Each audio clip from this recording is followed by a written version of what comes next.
Start हुआ। हाँ बोलिए।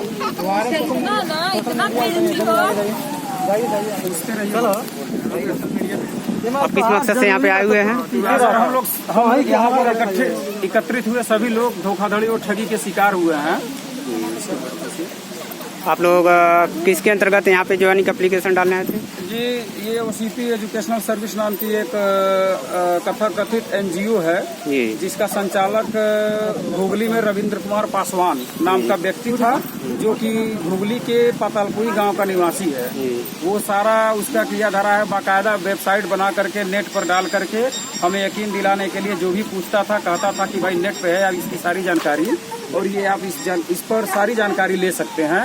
तो सभी लोग देखते थे और हम सब लोगों ने भी देखा और हमें देखने के बाद विश्वास हो गया और हम लोग काम करना शुरू किए। वो जैसे जैसे काम हम लोगों का देखता गया उसके बाद में एक से एक प्रलोभन देता गया, जिससे कि हम ज्यादा से ज्यादा लोगों की ज्वाइनिंग करा सकें।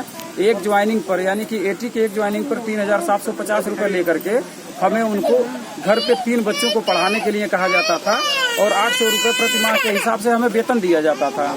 लेकिन इसमें उसने बताया बाद में कि इसी तरह से आपके पास एक कंप्यूटर शिक्षक का भी जो है, आप जो कंप्यूटर का ज्ञान रखते हैं उनके पास सर्टिफिकेट हो वो रजिस्ट्रेशन करा सकते हैं, जिसके लिए 19,750 रुपये ले करके आपको 7,250 रुपये प्रति माह वेतन दिया जाएगा, ऐसा बताया गया था। हम में से बहुत सारे लोगों ने यह कार्य भी किया, लेकिन यह कार्य करते हुए कुछ दिनों के बाद उसने जो है देखा कि हम लोग बहुत ज़्यादा एक्टिव हैं और अच्छा काम कर रहे हैं। तो उसने कहा कि अगर आप लोग चाहें तो बेहतर से बेहतर पैसा कमा सकते हैं।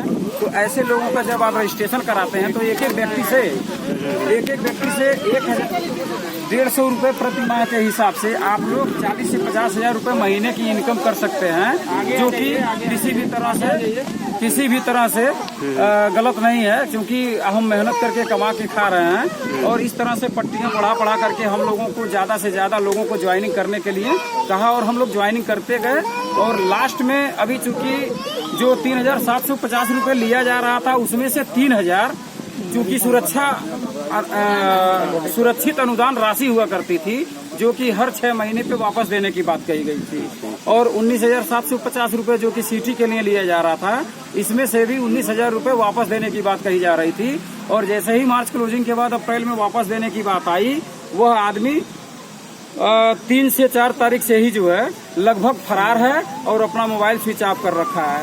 हम उससे मिलने की तमाम कोशिश किए, उसके घर गए, गांव गए पता करके। तो पता करने के बाद में पता चला कि उसका घर वास्तव में देखने में तो दयनीय था, लेकिन कुछ लोगों से बात होने के बाद में पता चला कि वो बहुत बड़ा मास्टरमाइंड है और इस तरह के तमाम तरह के फ्रॉड काम कर चुका है। और ये कबूतरबाजियां कई तरह की कर चुका है, जिसमें से इसकी ये लास्ट अभी तक की कबूतरबाजी चल रही थी।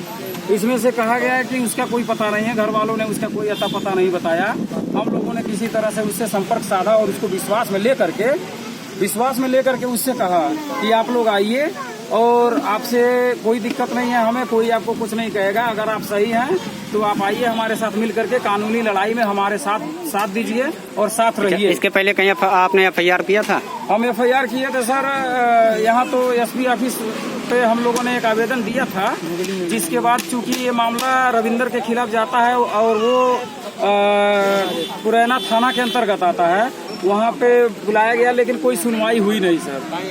इधर उधर की बातें कही जा रही थी, तो हम लोग संतुष्ट नहीं हैं वहाँ से। और आज इसी कार्रवाई को लेकर के फिर से हम SP साहब के वहाँ आए थे, लेकिन संजोग से दुर्भाग्य से SP साहब से मुलाकात नहीं हो पाई। इसके बाद से आप लोग का क्या कहना कि रविंदर पासवान मिलता है आप लोगों से कि नहीं मिलता है? नहीं सर, ये काफी दिनों से फरार है, इसका कुछ पता नहीं है, इसका मोबाइल स्विच ऑफ आ रहा है। ब्रांच पे आप लोग गए थे वहाँ? कहाँ पे? घुगली ब्रांच पे आप लोग गए थे? घुगली ब्रांच पे सर ताला लगा हुआ है और उसका अता पता कुछ नहीं है, बाहर उसका कोई। वहाँ ब्रांच में ताला रविंदर कुमार पासवान का लगा है या मकान मालिक का लगा हो? छोड़ दिया कि रविंदर कुमार पासवान आप लोग को सूचित किया हुआ था जब वहाँ पे जो है कि ब्रांच जब बंद हुआ? तो नहीं, कोई सूचना नहीं दिया था। नहीं, तो ब्रांच जो है ऑटोमेटिक बंद करके अपना छोड़ के चला गया, आप लोग बताया नहीं जो है? जी, कुछ भी जानकारी हमको नहीं दिया गया। और एक चीज और कहना चाहूंगा सर, इस ठगी के शिकार हुए लोग बहुत ही ज्यादा रूप से सताए जा रहे हैं, क्योंकि हमने पब्लिक से रजिस्ट्रेशन करवाया था उनका पैसा लेके, जिनमें से कुछ लोग हमारे साथ आए हुए हैं। इनमें से ये एक बच्ची है कोठी भार थाना के अंतर्गत, इसने भी काफी लोगों का रजिस्ट्रेशन कराया था। उसमें से कुछ लगभग 10 से 12 की संख्या में वो लोग आए और इस बच्ची से झगड़ा करके मार के इसके हाथ को तोड़ दिया गया। देख लीजिए बच्ची है और प्लास्टर सामने है ये, और पुराना प्लास्टर है। आप समझ सकते हैं, नया कोई प्लास्टर नहीं है, पुराना प्लास्टर है। कई दिन हो गए उसको मारे हुए, और हम लोगों को जब कोई कार्रवाई नहीं हुई तो मजबूर होकर फिर से दोबारा एसपी ऑफिस में आना पड़ा। उसमें से ये महिला है, इनके हस्बैंड को उसी पैसे की वजह से इनके हस्बैंड ने इनके साथ ने इनको घर से बाहर निकाल दिया, और ये बहुत ही बदतर जिंदगी कुछ दिनों से जी रही है, मजबूर हो गई है जीने पे। एक महिला और है खुशबू देवी। कौन है? इधर आइए,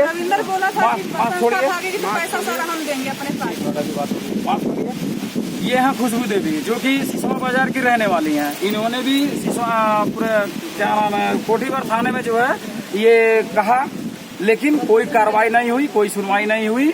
और इनके साथ विडम्बना ये है कि इन्होंने जिन जिन लोगों का रजिस्ट्रेशन करवाया उसमें से किसी दबंग व्यक्ति ने इनको 28 तारीख को चाकू मारने की धमकी दिया है, यह कह के कि अगर 28 तारीख तक पैसा हमारा नहीं मिला हम तुमको चाकू मार देंगे। यह महिला यह सोच के परेशान है कि इसका हस्बैंड बाहर रहता है, घर पे इसके और इसके 2 छोटे छोटे बच्चों के अलावा कोई नहीं है। ये बेहद ही डरी और सहमी हुई है। बाकी सभी लोग इनको धमकियां दे रहे हैं। बच्चे देखिए इनके, छोटे छोटे बच्चे, ये छोटे बच्चे इनके हैं।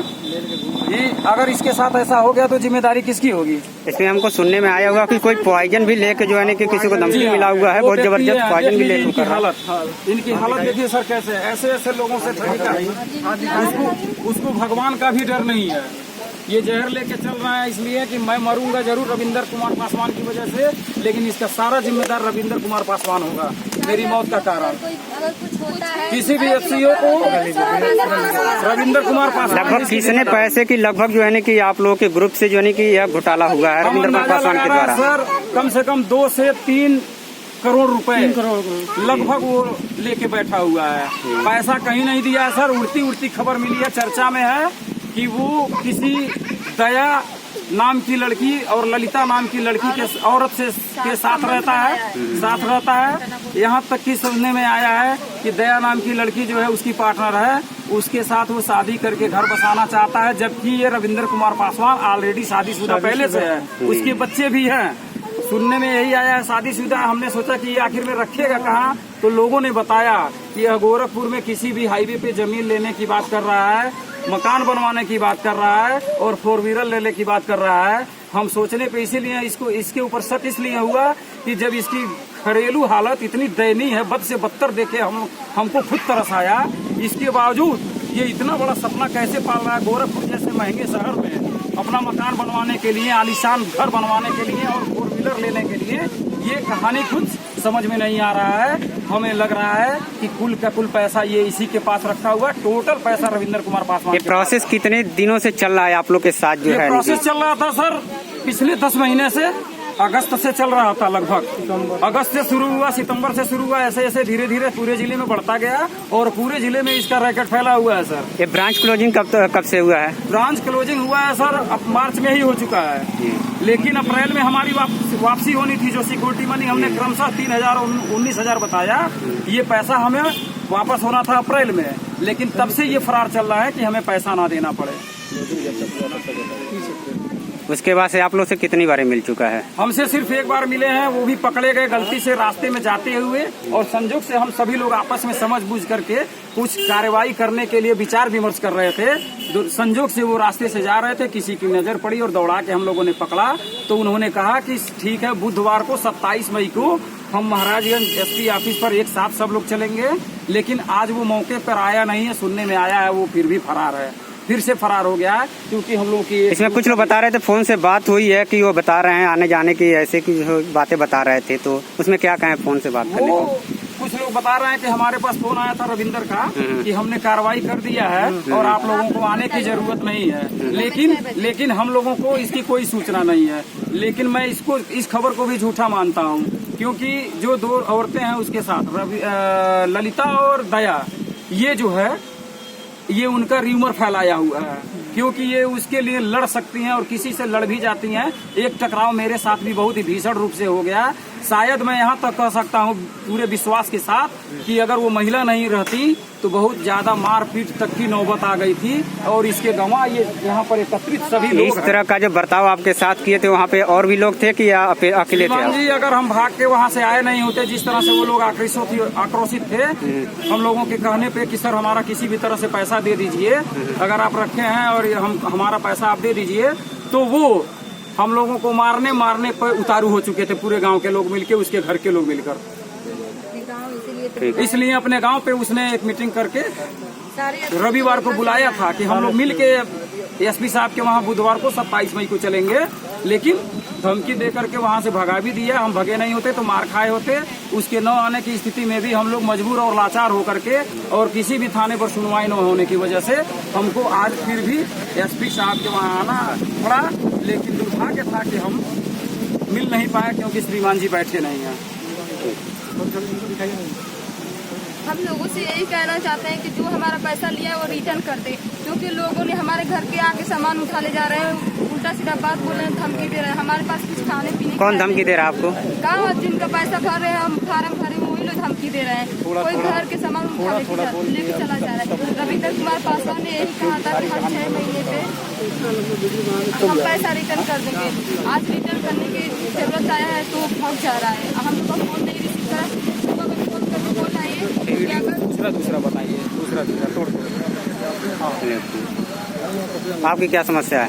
हम रविंद्र से यही कहना चाह रहे हैं कि सारी पैसा वापस करें, क्योंकि अगर पैसा वापस नहीं करेगा। आपको क्या लग रहा है पैसा अपने पास रखा है, वापस कर देगा? अगर पैसा अपने पास नहीं रखता, क्योंकि हम लोग उसको खुद पैसा दिए हैं, वो खुद गारंटी लेता था। अगर वो गारंटी लिया है तो सारे एफपीओ को पैसा वापस कर दे, ताकि हम सारे टीचर को पैसा वापस कर दें। और नहीं तो अगर पैसा नहीं वापस करेगा, अगर सारे एफपीओ को अगर कुछ हो जाए तो इसका जिम्मेदार रविंद्र कुमार पासवान। तो आप लोग के साथ चलने के लिए तैयार है? कहीं आगे अगर जाना हो तो? न जा रहा, न आ रहा, फोन से बात कर रहा, न मिल रहा, कुछ नहीं।